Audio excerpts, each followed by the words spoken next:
যে পথ দিয়ে আমরা রোজ হেঁটে চলে যাই সেই পথই কারো কারো একান্ত আবাস। কখনো লঞ্চ ঘাটে, কখনো রেল স্টেশনে। কেউ কেউ পরিবার থেকে বিচ্ছিন্ন হয়ে যায়, কারো পরিবার ঠেলে দেয় তাকে। মার কথা মনে পড়ে, মার কই যাচ্ছে, এগো কাছে যাইতে মন চায়, যাইতে পারিও না। ছোট্ট প্রাণ যাদের ভালোবাসা পাবার কথা ছিল, কোথাও আশ্রয় না পেয়ে পথে পথে ঘুরে। কি খায় ওরা? কোথায় থাকে? পুরো শহরের সমস্ত মানুষ যেন অবহেলা ভরে তাকায়। কখনো দু একজন বন্ধু জুটে যায়, কখনো আবার তাদের সাথেই পা চলে যায় অন্ধকারে। শীতের কামড়ে যেখানে জামাই থাকে না, জুতো সেখানে কেবলই বিলাসিতা। ওদের এই জীবন সংগ্রাম, এই গল্পগুলো ওরা ছাড়া আর কেউ ভালো বলতে পারবে না।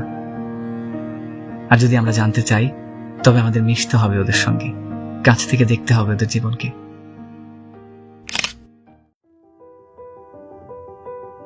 ওদের কথা সকলের সামনে আনতে গিয়ে ওদের সঙ্গে গভীরভাবে মিশেছেন জিএমবি আকাশ। বন্ধু হয়ে পাশে দাঁড়িয়েছেন। অনেক সময় এসব জায়গায় কাজ করতে গিয়ে খুঁজে পেয়েছেন পরিবার থেকে ছিটকে পড়া প্রাণকে, যাদের একা ছেড়ে দিলে এই নির্দয় শহর মুহূর্তে গিলে খাবে। তিনি হাত ছাড়েননি, সঙ্গ দিয়েছেন, পরিবারের সঙ্গে যোগাযোগ করে পৌঁছে দিয়েছেন নিরাপদ হাতে।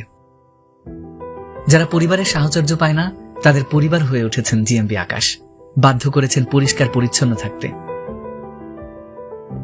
ওরা স্বভাবতই খামখেয়ালি, কখনোই এক জায়গায় স্থির থাকে না, কারো কাছে হাত পাততেও দ্বিধা করে না। তিনি ওদের আত্মসম্মান বোধ জাগিয়েছেন, নিজস্ব ব্যবসা দাঁড় করাতে সাহায্য করেছেন এবং এখনো প্রতিনিয়ত করে চলেছেন। গত 15 বছরের অধিক সময় ধরে ওদের সঙ্গে আছেন জিএমবি আকাশ। যতটা সম্ভব চেষ্টা করেন ওদের জামার দিকে লক্ষ্য রাখার। নিয়মিত জামা ছাড়াও প্রতি ঈদের নতুন পোশাক নিয়ে হাজির হন ওদের সামনে। নিজের সন্তানকে যেভাবে দেখলে কেউ সহ্য করতে পারবে না, তেমন যন্ত্রণার ভেতর ওদেরও তিনি দেখতে চান না কখনো। তাই তো ছেঁড়া কাটা পায়ের জন্য নিয়ে আসেন জুতো, শীতের হাত থেকে বাঁচার জন্য উষ্ণ কাপড়। আর এসবই চলে নিয়মিত। নিয়ম করে প্রতি সপ্তাহের নির্দিষ্ট একটি দিনে ভালো খাবারের ব্যবস্থা করা হয়। অনেক সময় রেস্টুরেন্ট মালিকরা আপত্তি করেন, তাদেরও মানাতে হয় শত অনুরোধে।